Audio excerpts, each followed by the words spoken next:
Lord of heaven and earth, you are ruled to little ones, the mysteries of the kingdom.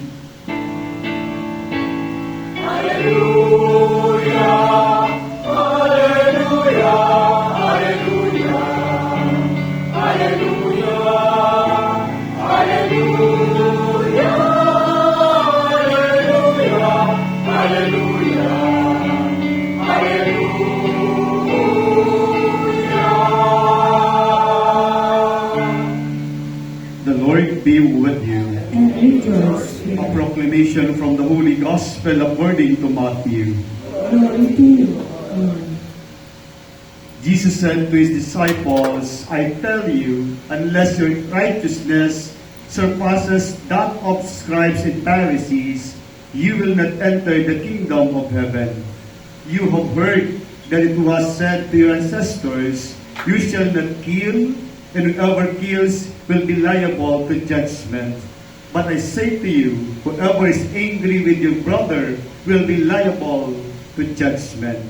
You have heard it was said, you shall not commit adultery. But I say to you, everyone who looks at a woman with lust has already committed adultery with her in his heart. Again, you have heard that it was said to your ancestors, do not take a false oath, but make good to the Lord all that you vow. But I say to you, do not swear at all. Let your yes mean yes, and your no mean no. Anything more is from the evil one. My little sisters and brothers, the Gospel of the Lord. Praise you, Lord Jesus Christ. Please be seated for a while. Good afternoon, my little brothers and sisters in Christ. Today, as we gather together as one family of God, we are now celebrating the 6th Sunday in Ordinary Time. Mother, brothers and sisters, our readings of today reminds us of our commitment before the Lord. We call each one of us to receive the commitment given for all of us by God. Lahat po tayo binibigyan ng katungkulan na dapat nating gampanan sa ating buhay. Ipinupula ng Diyos sa atin ang kanyang gawain na kabutihan. We are all steward of God's goodness every day through our commitment. Alam po natin, ang buhay ay hindi pare-pareho sa pagtugon sa tawag ng Panginoon. Ang iba tinawag sa buhay reliyoso, sa pagpapari, at iba naman tinatawag sa pag-aasawa, at iba naman ay panatiling binata o dalaga. These vocations, this kind of life, Mother, brothers and sisters, are truly blessed and holy. Lahat tayo tinatawag sa kabanalan. Lahat tayo iisa lang ang tinatakbuhan araw-araw. We are in the different tracks, just like sa pagtatakbo, pero iisa lang ang finish line natin. That's why today our gospel, our readings of today reminds us of our commitment. Say yes to yes and no to no. What are those yeses in our life? And what are those no-nos in our lives? Alam po natin yon. Kaya nga, binigyan po tayo ng commandment ng Diyos. Hindi tayo para pahirapan, kundi gabayan sa ating buhay. And these commandments that we have, that we receive from God, is truly our guide to make our life holy. Sa pagpili ng buhay, yun ay biyaya ng Diyos para tayo ay maging banal. Hindi pinapahirapan. As we translate in our own words, into your words, nag-asawa kayo para hindi magkasala. Nag-asawa kayo para maging banal kayo. Nag-asawa kayo para gawin ang kabutihan na nais ng Diyos araw-araw sa isang tahanan. Hindi kayo bumubuo ng tahanan ng pamilya para wasakin at mag-away-away lamang. You say yes to the Lord in this kind of life. I hope and pray, my brothers and sisters, that this yes every day is alive and always holy. From day one until your last breath, our yes is always a yes. Tama po ba? Magsasang-ayon po ba kayo? Yes. Because we are the image of God's love truly here on earth.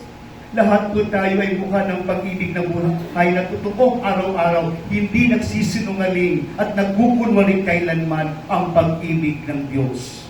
At tinanggap po natin yun araw-araw. Iba-iba man ang ating buhay, iisa lang at pare-pareho ang pag-ibig na pinunla sa ating lahat ng Panginoon. That's why today, our readings of today, we are reminded of our commitment. Are we truly committed? The way we live, the life we receive, the vocation that we receive to the Lord.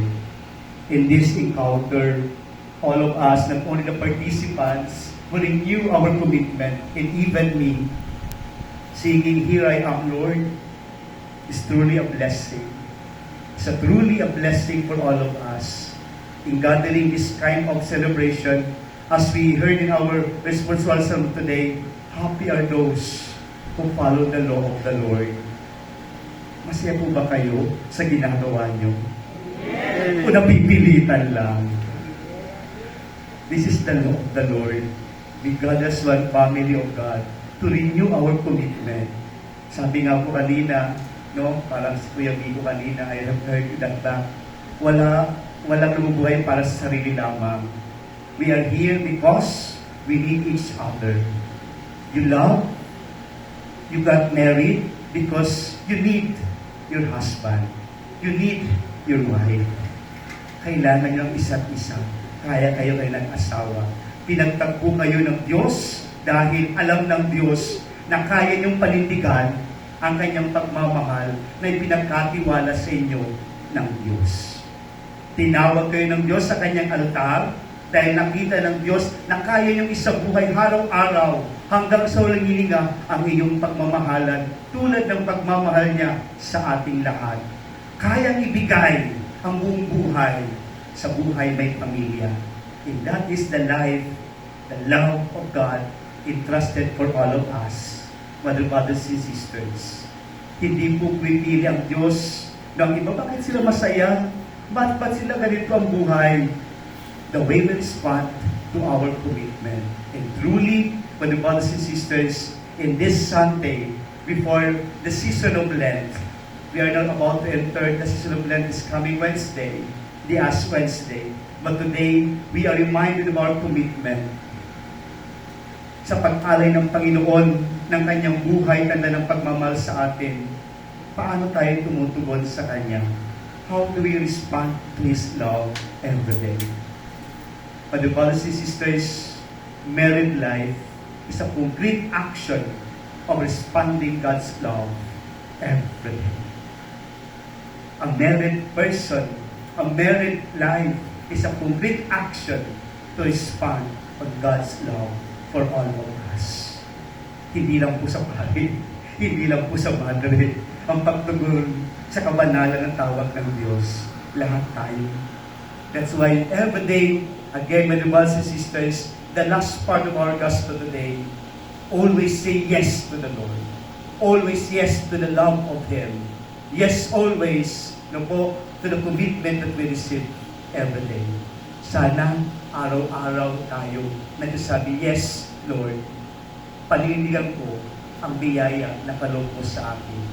Sana wag po tayo makalimot sa pagsabi ng yes. And that no, alam na po natin, no for everything that hinder or distracting or destroying our life. Alam na po natin kung nakakasira, matuto po tayo magsabi ng no.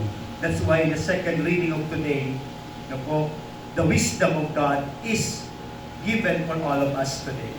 The Spirit of God is with us.